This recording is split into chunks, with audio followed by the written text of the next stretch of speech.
Halo semuanya, kembali lagi di channel Raja Galba ya. Nah, di video kali ini saya ingin membahas tentang senjata baru pinjol dalam menagih nasabahnya di akhir tahun gitu ya. Jadi akhir tahun ini akan banyak manuver-manuver atau cara-cara para pinjol-pinjol ini untuk menagih Anda. Anda harus tetap waspada, harus tetap aware, terus ikuti channel Raja Galbay sampai Anda akhirnya mengerti bahwa pinjol itu enak digalbay gitu ya.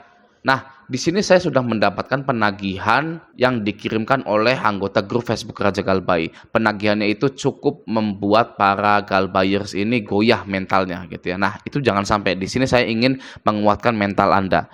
Oke, langsung saja kita lihat di sini ya. Dari Mas Aris Kurniawan, dia bilang barusan dapat ini lagi, ngeri ancamannya. Nah, kita lihat dulu ya. Set. Oh, ini. Ini adalah penagihannya. Mari kita baca.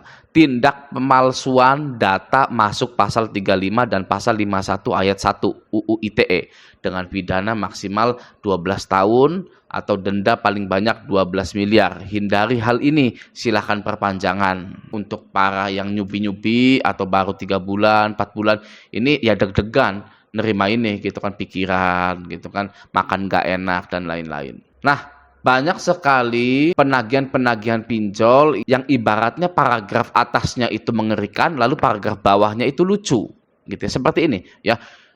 Anda galbay ya kan, lalu Anda itu dituduh pemalsuan data masuk pasal 35 dan pasal 51 ayat 1 gitu ya.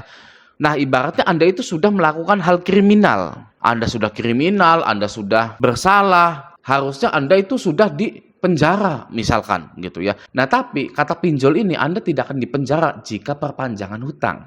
Gitu ya. Itu sangat lucu sekali. Oke? Harusnya kalau Anda sudah kriminal seperti ini, ya sudah, ya Anda tamat riwayatnya. Tidak ada yang namanya perpanjangan itu membatalkan aksi kriminal Anda. Ya, sehingga Anda itu bebas. Berarti kalau perpanjangan hutang itu bisa menghapus aksi kriminal saya, berarti sama-sama kriminal dong. Ya, pinjol ini. Ya, karena pinjol mengetahui ada orang yang berbuat kriminal, tapi dia ini memberikan syarat agar apa yang Anda lakukan itu tidak jadi kriminal, maka Anda wajib bayar. Wah, ya berarti sama-sama kriminal dong. Ya, berarti pinjol tersebut juga kriminal. Ya, Anda perpanjang hutang lalu semua aksi kriminalitas Anda itu dihapus gitu ya, dihapus oleh pinjol gitu. Waduh, hebat bener ya pinjol ini ya. Itu kan nonsen ya, tidak masuk akal. Oke. Nah, sekarang seperti ini. Misalkan Anda itu memang beneran memalsukan data gitu ya. Pasal 35, pasal 51 itu apa sih isinya gitu kan? Kita lihat dulu di sini. Nah, di sini ya di Google, saya sudah googling. Dalam pasal 35 dan pasal 51 ayat 1 diatur bahwa setiap orang yang melakukan penciptaan informasi elektronik dan atau dokumen elektronik agar dianggap seolah-olah data yang otentik atau asli gitu ya, diancam dengan pidana penjara paling lama 12 tahun dan atau denda paling banyak 12 miliar rupiah. Oke, jadi kalau Anda itu menciptakan informasi elektronik atau dokumen elektronik yang seolah-olah data itu otentik gitu ya. Nah, itu bisa diancam dengan pidana penjara paling lama 12 tahun atau dendanya 12 miliar rupiah. Waduh, gitu kan. Anda hutangnya 1.200.000 tapi penjaranya 1, 2 atau 12 tahun ya. Anda hutangnya cuman misalkan 12 juta ya, dendanya 12 miliar. Nah, sekarang begini, ya anggap saja misalkan ya Anda itu memang memalsukan KTP, KK, SIM dan lain-lain ke pinjol tersebut gitu ya. Lalu pinjol tersebut ACC dan cair 5 juta dengan data palsu Anda. Oke.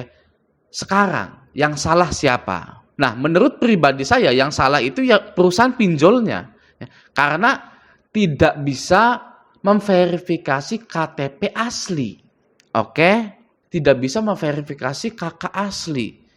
Sehingga data palsu dari antah berantah bisa dicairkan. Ya, atau oh enggak, kita pakai sistem yang canggih. Itu verifikasinya sudah otomatis gitu kan. Nah, apalagi verifikasi otomatis, ya. Pastinya tidak akan lolos data palsu itu. Oke, kenapa bisa lolos? Nah, jawabannya adalah ada di karyawan pinjol tersebut. ya, karyawan pinjol tersebutlah yang meloloskan data palsu tersebut. Sudah pasti itu. Ya, kalau di leasing, di bank, di koperasi, dalam pengajuan kredit itu banyak data palsunya. Ya, pasti banyak data palsunya. Nah, yang salah itu adalah karyawan Anda. Oke, karena kalau data palsu bisa cair, semua masyarakat Indonesia akan bikin KTP palsu sebanyak-banyaknya dan mencairkan puluhan pinjol berulang kali sampai dia itu dapat 5 miliar, ya. Bisa itu.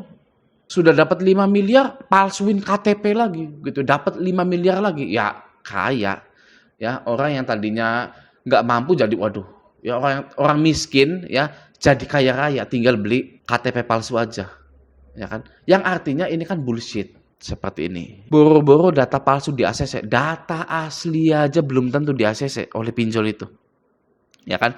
Jadi penagihan seperti ini itu tidak masuk akal, hanya gertakan belaka saja gitu ya. Walaupun memang benar gitu ya, pasal 35, pasal 51 ayat 1 UITE gitu ya, memalsukan dokumen elektronik sehingga seolah-olah original gitu ya. Memang benar gitu ya, tapi jika diterapkan dalam pinjol itu hanya gertakan belaka saja. Kalau semua orang bisa mencairkan dana pakai KTP palsu, maka tidak ada kemiskinan di Indonesia.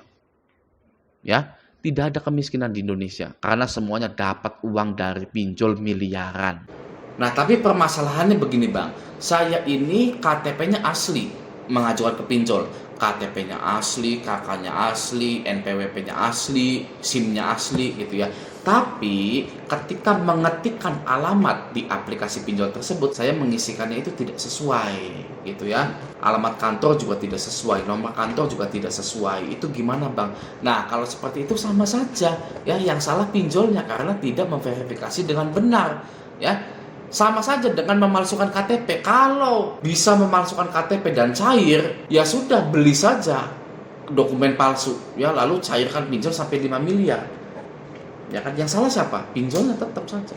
Ya, kenapa pinjol ini tidak menelpon kantor saya untuk mengetahui kebenaran apakah saya bekerja di situ?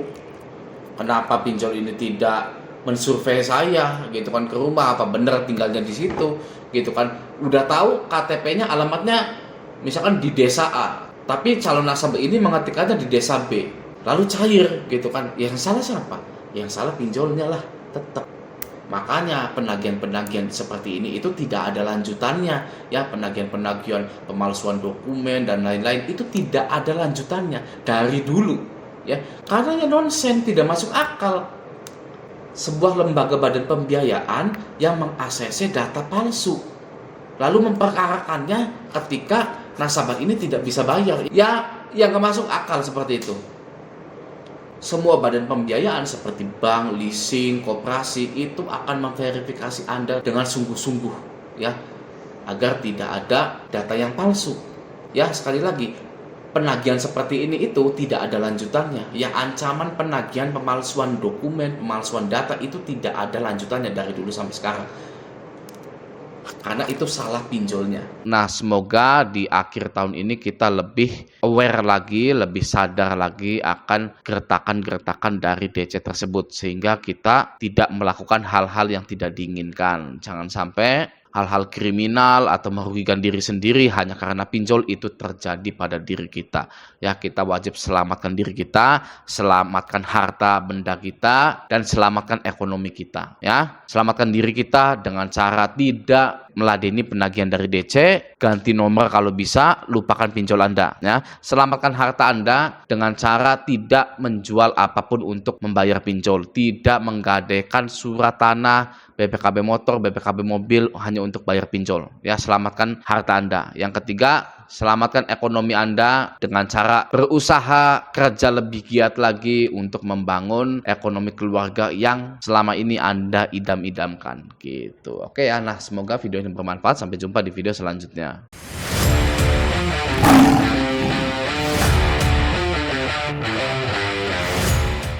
Anda perpanjang hutang lalu semua aksi kriminalitas Anda itu dihapus gitu ya, dihapus oleh pinjol gitu. Waduh, hebat bener ya pinjol ini ya. Itu kan nonsen ya, tidak masuk akal. Oke.